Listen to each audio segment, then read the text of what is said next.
Hi everybody, it's Melanie Skymoon 1982 here. I am coming on here because one of the girls, one of my friends here on YouTube, Losing It with Rebecca, I'm sorry, made an excellent video today, and I wanted to talk about it because I thought it was such a great topic.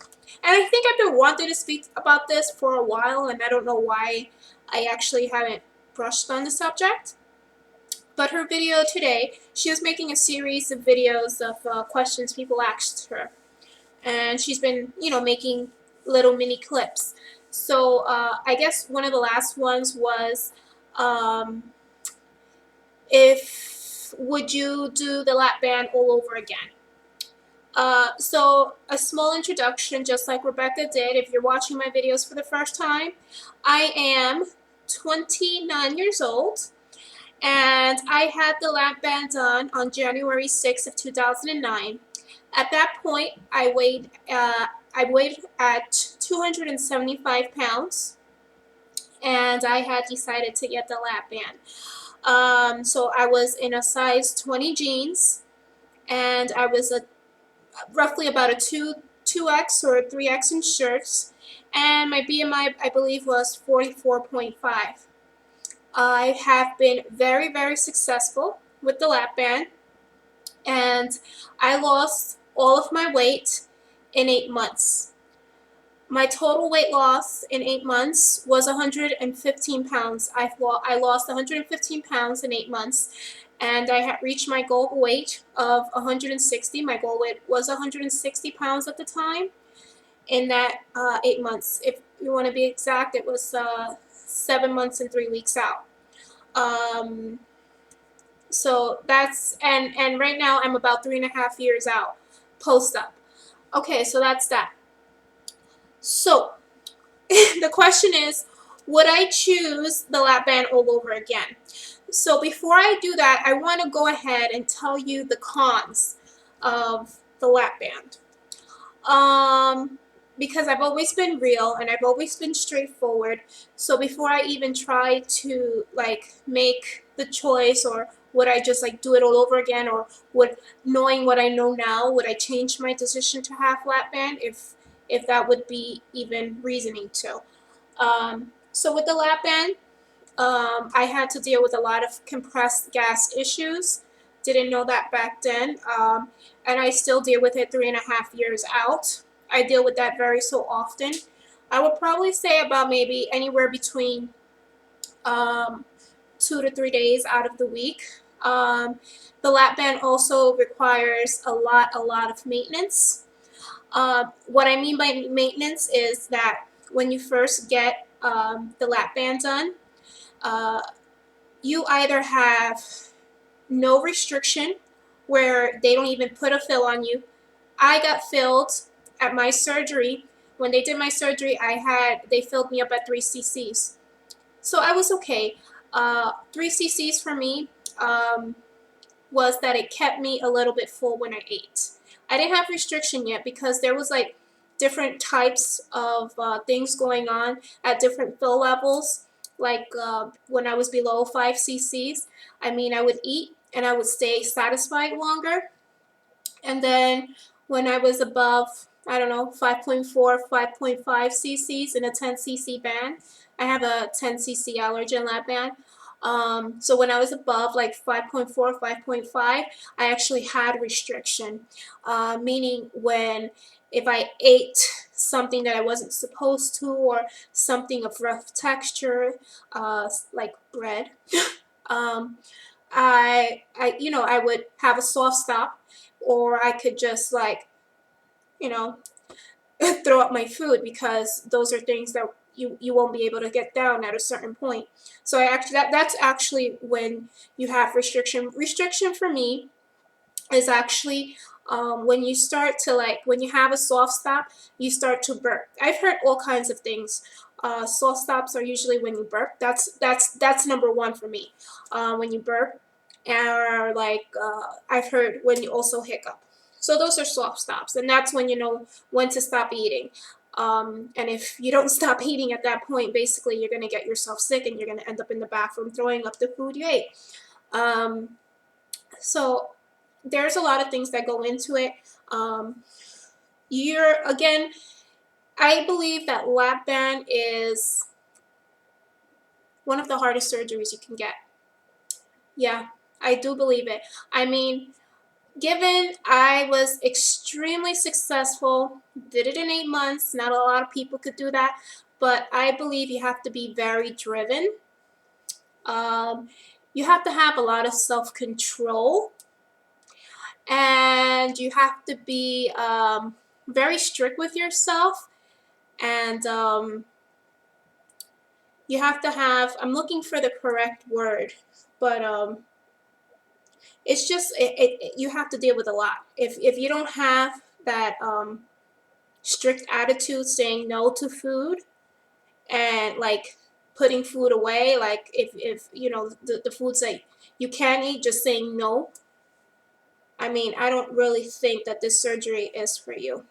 Again, I'm trying to look for I'm trying to use the right words, like strong-willed or very determined, and just knowing that you have to lose the weight. That's how it worked for me. So what I'm going to say too is that it just takes a very long time for you to actually get restriction, because you have to go to the doctor several times. I know when you first get out of surgery, you have to wait 6 weeks till you go to the doctors to get fill. So with that said, I don't think that people reach their restriction level until maybe the 3rd or the 4th fill. So it takes a lot. You see that you have to build up your restriction, and until you have that restriction, basically you could still eat anything you want. You know, if you don't have that mindset that you have to lose the weight and you got to do it no matter what. You know, yeah, I mean, it requires a lot of exercise and a lot of dieting, and if you guys don't do that before you even have restriction, you know, it's probably not going to be successful. So I also had to deal with port issues. You know what? Before I even go to that, I want to say that I didn't even have proper restriction until I would say 2 weeks before I reached my goal. So I had restriction, I believe, 7 months out, and I was about maybe 15 pounds away from goal. Yeah. So go figure. It was all me all along, you know? So I would say that the band is 65. I mean, I'm sorry. The band is about maybe, I said that backwards. The band is about maybe anywhere between 20 to 30%, and the rest is all you. And it's not even a lie. So it's like you're doing the work all by yourself until you actually get that proper restriction level. But the band does help you along the way with portion control. That I could tell you. So I take it as like a 2-step thing, where first is the portion control and then it's the restriction. And that's what I've noticed with the Lapband. So I also had to deal with port issues, where once I lost a certain amount of weight, I felt my port, and that, my friend, was not pretty at all. It interfered a lot. It kind of feels like robotic, because you could actually feel it. If anybody like touches your stomach, you can feel your port, and it's kind of like metal. So that was not too nice. I mean, it would hurt at times. Like if I would eat and stuff, it would hurt. Also, like when I would have intercourse and somebody would, you know, my husband was on top of me, that would hurt. I wouldn't like that. I mean, I didn't like that. Or if my son would just like get close to my stomach, I didn't like that. Of course, down the line they told me I needed to get revision surgery, where I would require a low profile port. But fortunately, I didn't have to have that done, because I had gotten a tummy tuck exactly a year later from my Lapband. I was already 5 months post-op.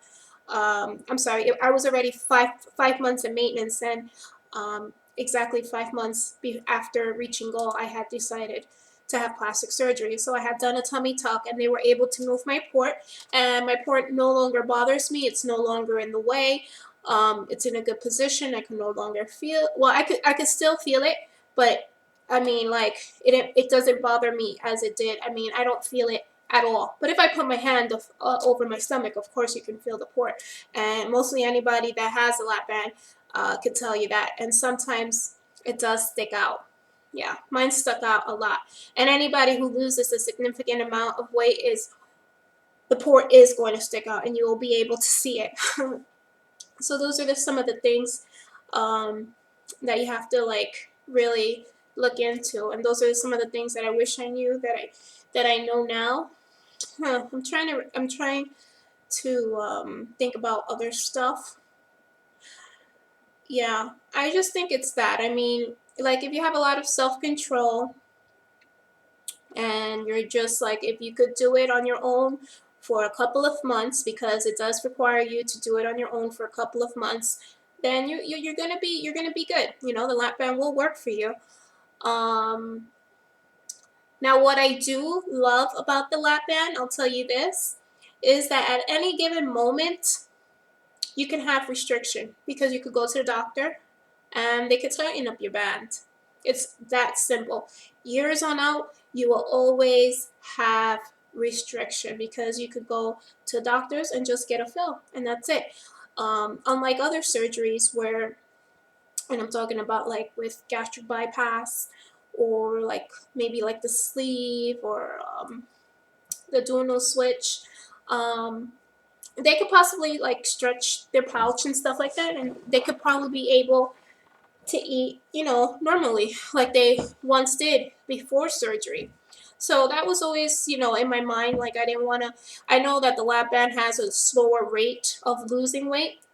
On the average, you would probably lose about 2 pounds a week with the lap band, which I was above average. I was losing, I think, about anywhere between 3 to 5 a week. Um, so yeah, I forgot. I totally lost my thoughts here. Oh yeah, I was talking about with the restriction. I mean, with having endless restriction no matter what. So that's one thing that I love about about the lap band. If I'm 5 years out, 6 years out, and I no longer have that restriction, and I'm able to eat anything I want, I could just go to my doctor and be like, listen, I need a fill, you know, and that's it. Boom. Like, I think once you get down to your goal weight, I think it's like really, the lap band really takes a good role. You know, it's a very good successful rate once you reach goal, because, you know, like I said, you could just go to the doctors, get a fill, and that's it. You're good. You know. Um, so again, the answer is, will I have, if I could go back, would I have the lap band all over again? I think I'm torn between the question, to tell you the truth. I would be torn between the lap band and the sleeve. And the sleeve is called, what can I remember? And no. I don't know, guys. I don't I'm having memory problems at the moment. But I would be torn between the sleeve and the lap band. Why? Because I didn't want to deal with so much with the maintenance, even though I already knew that. And I didn't like the fact that the whole situation with the port. You know, for life, I'm gonna have to deal with something inside my stomach that if I rub my hand against my stomach, I could feel. And it kind of feels like robotic, you know. So those are the two things that I didn't like about the lap band. And again, like the sleeve, it's kind of a combination of gastric bypass and the sleeve. Like, it fits down the middle. You don't have to deal with maintenance problems. You know, I mean, you don't have to deal with like maintenance or anything like getting full adjustments. You don't have something sticking out of your stomach. So I think I'm torn between the two, to tell you the truth. Again, the best thing that I really like about the Lapband is the fact that it's never-ending restriction. Years on out, 10, 15 years, you could just go in and get a fill, and bam, you have the restriction that you want. And it's also reversible, meaning that you could just take out your band at any time if you want to. I don't want to do that. That's not an option for me. I never want to get rid of my band, so I'll die with it. But I like the fact that it was reversible. And that's it, guys. That's my answer. So yeah, my answer is that I would be torn between the two surgeries, the lap band and the sleeve. So there you go. Hope you liked it. Take care. Bye.